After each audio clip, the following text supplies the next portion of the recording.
Now we have this thing happening by which the taskmasters now are going out, and the people are showing up for work, and they say, "Oh, we can't give you any more straw.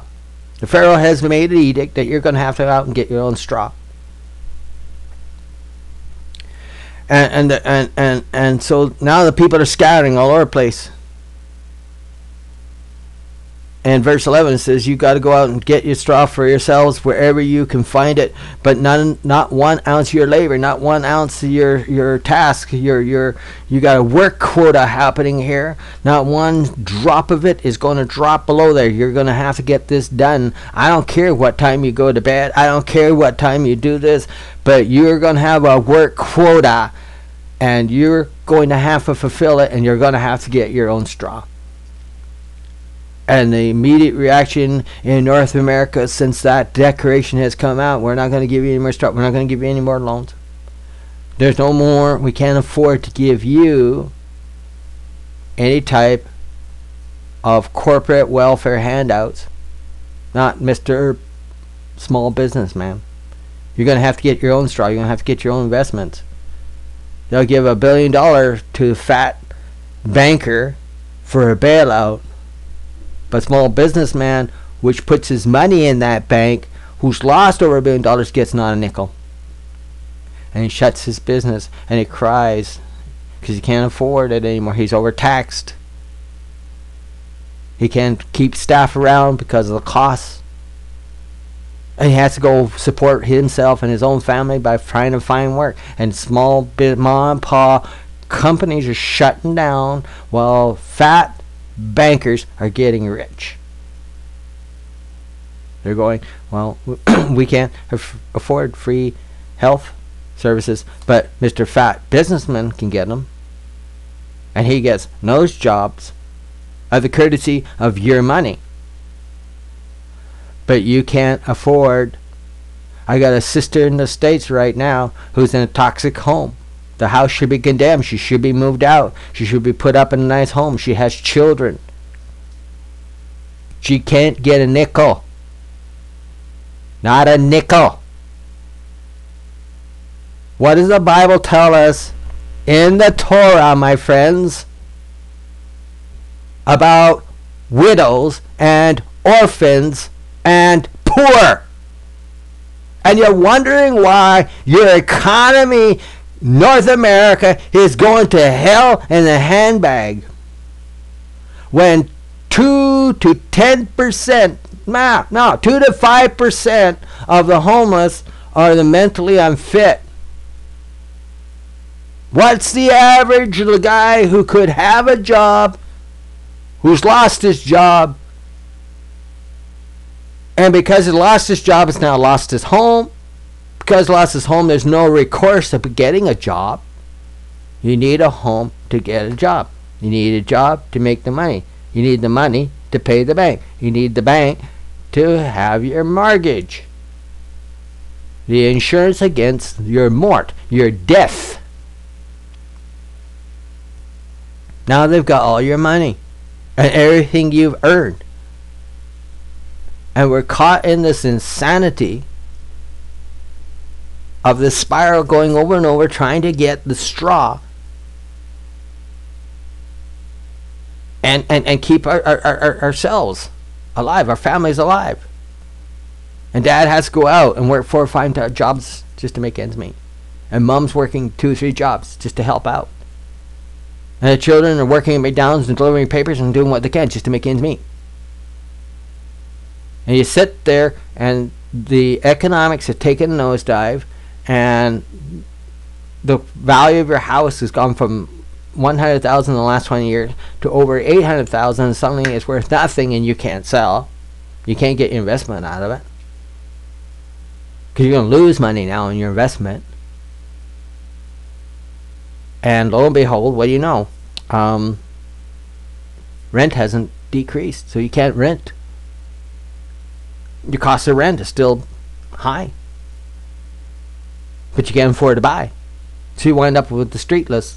A lot of families out there on the street have come from this scenario. They can't afford the power. They can't afford the heat. Government's just simply, it's all government controlled, government regulated, and they just simply switch it off. You weren't able to pay for it. What's with that? You think God don't see that happening?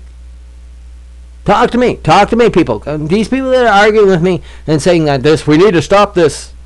I'm gonna ask you. It's easy to condemn. It's easy to condemn. It's easy to judge one another. It's easy to go up against we had this one group against the Bush initiatives, and we have another group protesting the Obama initiatives. Listen, cats meow. I hear all your beaking off, and I'm sick. I'm sick of it. If you're gonna say there's a problem here, why not take the position that the Messiah has taught us? It is Torah, is it not? That you should come up with a solution. Moses has a solution. God has a solution. Pharaoh is overtaxing you, and it's time for North America to see what it is and cry out, let my people go.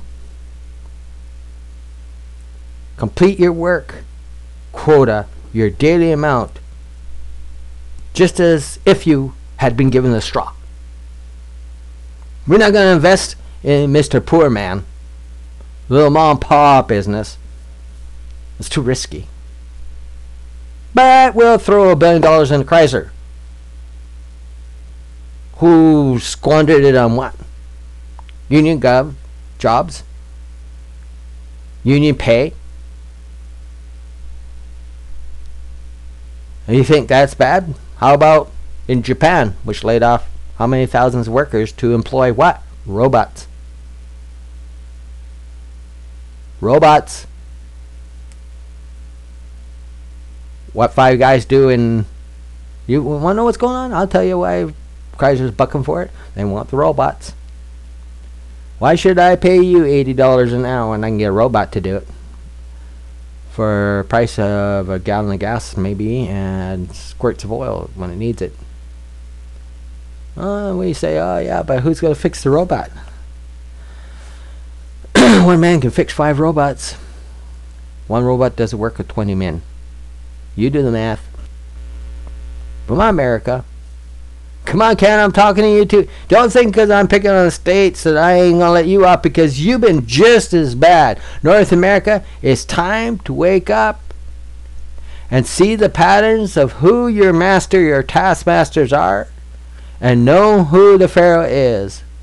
For the Pharaoh of this world is Ha-Satan.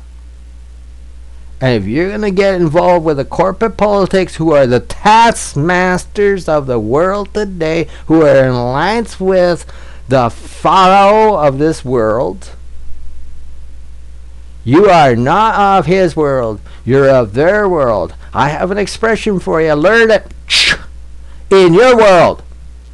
In your world. This is their world. Let them have it. Let it go to hell in the handbag. They deserve every plague that's coming upon them. They deserve every curse that's coming upon them. They have the plagues or fire and you name it. It's coming upon them, oh world. Listen, America. Listen, Mrs. Believer. Wherever you are, I don't care what shingle. I am a faithful Messianic.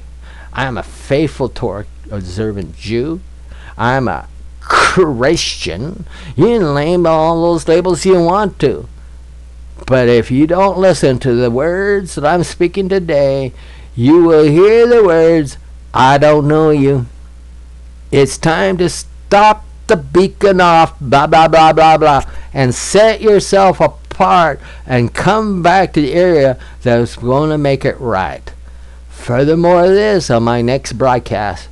Until then, this is Daniel, the Abby Rabbi, saying shalom, and I'll be waiting for your hate mail. Bring it.